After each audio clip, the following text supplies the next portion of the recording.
नमस्कार साथियों, स्वागत है आपका मेरे यूट्यूब चैनल पर। लोकसभा में बोली गई डिक्टेशन की आज हम प्रैक्टिस करेंगे। डिक्टेशन की स्पीड 140 शब्द प्रति मिनट रहेगी। डिक्टेशन शुरू होगा 3 सेकंड बाद। शुरू। अध्यक्ष महोदय, राष्ट्रपति महोदय के अभिभाषण पर सरकार की तरफ से प्रस्तुत धन्यवाद प्रस्ताव का समर्थन करने के लिए मैं खड़ा हुआ हूँ। राष्ट्रपति महोदय ने अपने अभिभाषण की शुरुआत में हमारे देश के प्रथम प्रधानमंत्री के आधारभूत सिद्धांतों के ढांचे से की है। यह वर्ष उनका जन्म शताब्दी वर्ष है, इसलिए यह स्वाभाविक ही है कि देश का हर आदमी उनकी आधारभूत नीतियों को अपनाए। आज़ादी के बाद उन्होंने हर क्षेत्र में देश के विकास के लिए महत्वपूर्ण सिद्धांत दिए हैं, लेकिन जिन महत्वपूर्ण सिद्धांतों की उन्होंने शुरुआत की, हम उन पर बहुत मजबूती के साथ कायम नहीं रह पाए। मैं ऐसा महसूस करता हूँ कि अब उन नीतियों को काटा जा रहा है। आज परिस्थितियों के अनुसार वह समय आ गया है जब हम लोगों को उन नीतियों पर पुनर्विचार करना चाहिए। जहाँ तक धर्मनिरपेक्षता की बात है, हमने इसको राष्ट्र की नीति के रूप में अपनाया है, लेकिन आज लोग इसका गलत तरीके से फ़ायदा उठाने की कोशिश कर रहे हैं। इस वजह से देश को जो परेशानियों का सामना करना पड़ रहा है, वह संकुचित भावना का ही परिणाम है। इसलिए मैं सभी माननीय सदस्यों से निवेदन करूंगा कि वे इस पर गंभीरता से विचार करें। राष्ट्रपति महोदय के अभिभाषण में देश की अर्थव्यवस्था के बारे में सबसे ज़्यादा उल्लेख किया गया है। उन्होंने यह भी कहा है कि पिछले 4 वर्षों में मेरी सरकार ने अर्थव्यवस्था के विकास की गति को तेज करने के लिए बहुत से कदम उठाए हैं। इस दिशा में उद्योग के क्षेत्र में भी उत्पादन को बढ़ाने के लिए आवश्यक मशीनों के आयात के लिए अधिक सुविधा देना एक महत्वपूर्ण कदम है।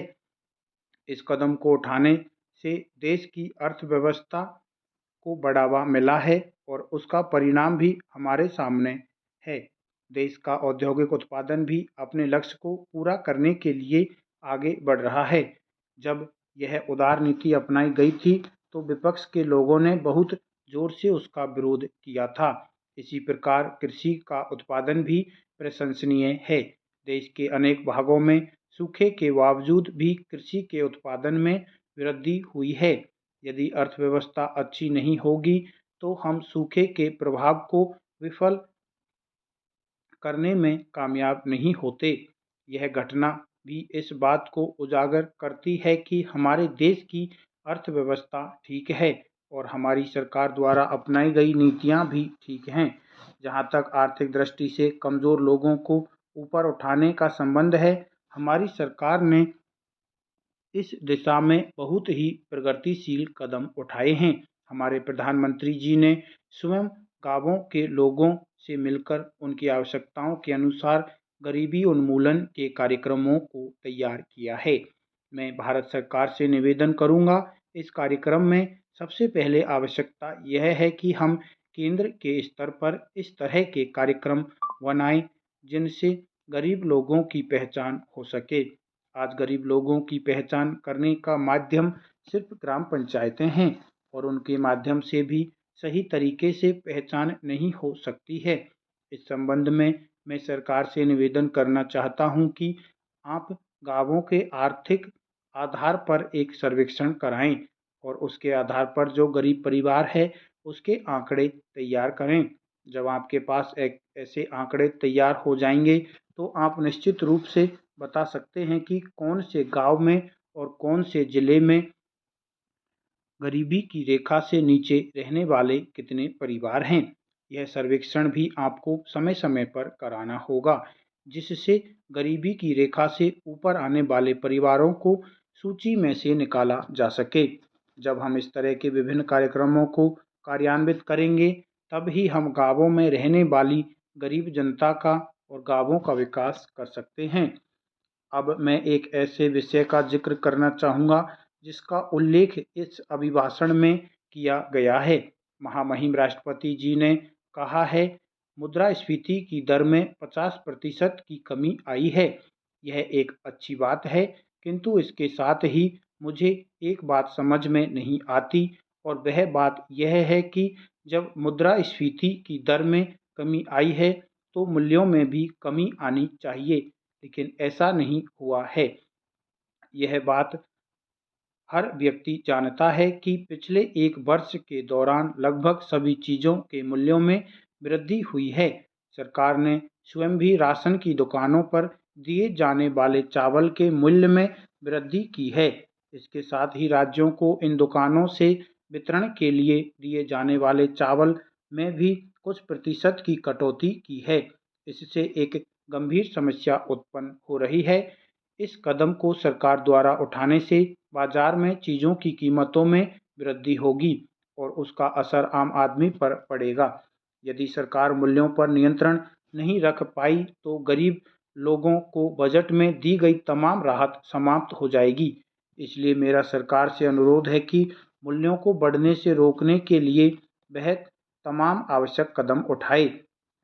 इसी प्रकार राज्यों को भी अधिक शक्तियां दिए जाने के संबंध में काफ़ी चर्चा हो चुकी है।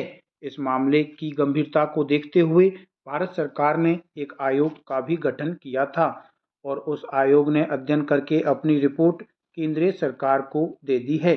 उस रिपोर्ट में केंद्र और राज्यों के संबंधों को सुधारने के लिए बहुत सी सिफारिशें की गई हैं, और उनमें से बहुत सी सिफारिशें स्वीकार करने योग्य हैं।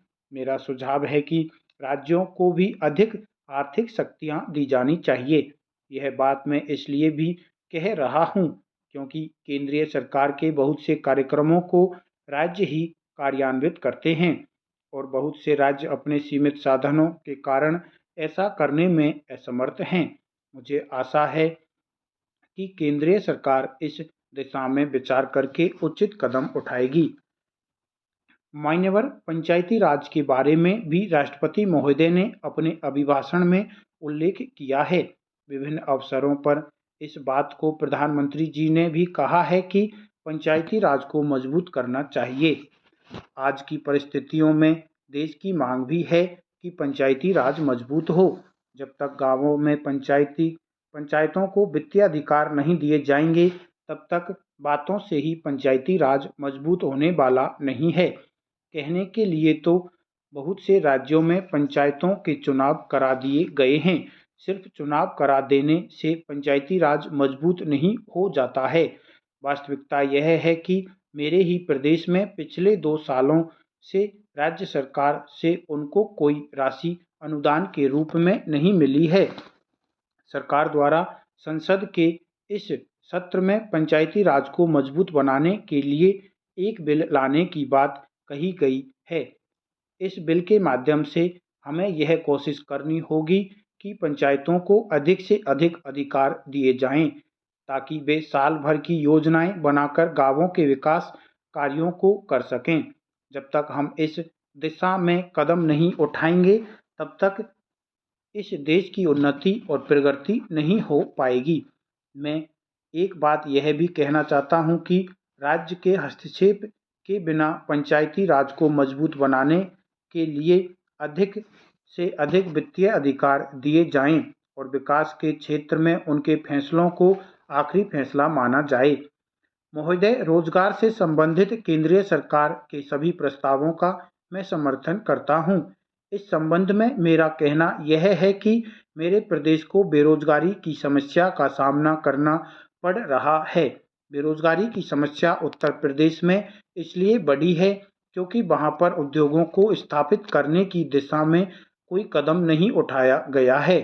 मैं सरकार से अनुरोध करता हूं कि जब केंद्रीय सरकार द्वारा रोजगार के अवसर पैदा करने के लिए नई योजनाएं बनाई जाएं, तो मेरे उत्तर प्रदेश की ओर विशेष रूप से ध्यान दिया जाए। अंत में एक शब्द मैं अनाज के सरकारी गोदामों के बारे में कहना चाहता हूं। सरकारी गोदामों के निर्माण के लिए विश्व बैंक द्वारा कुछ करोड़ रुपए दिए गए हैं, लेकिन उस काम को अभी तक शुरू नहीं किया गया है। यह रुपया खास तौर से ग्रामीण क्षेत्रों में गोदामों को बनाने के लिए दिया गया है। यदि विश्व बैंक द्वारा दिए गए रुपयों का सदुपयोग ग्रामीण क्षेत्रों में गोदामों के निर्माण पर नहीं होता है तो ग्रामीण जनता के साथ अन्याय होगा। इन शब्दों के साथ राष्ट्रपति जी के अभिभाषण पर प्रस्तुत धन्यवाद प्रस्ताव का मैं समर्थन करता हूँ। समाप्त।